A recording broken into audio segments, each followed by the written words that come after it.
You ask Tiger to solve. This deals with linear equations with one unknown. The final result is x equals 4. Let's solve it step by step. Group all x terms on the left side of the equation.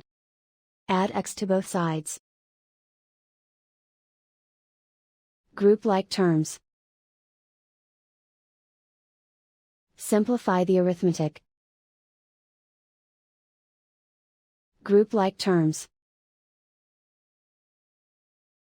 Simplify the arithmetic.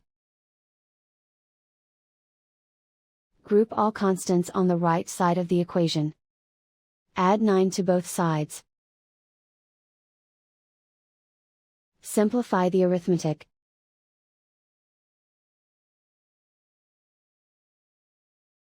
Isolate the x. Divide both sides by 3.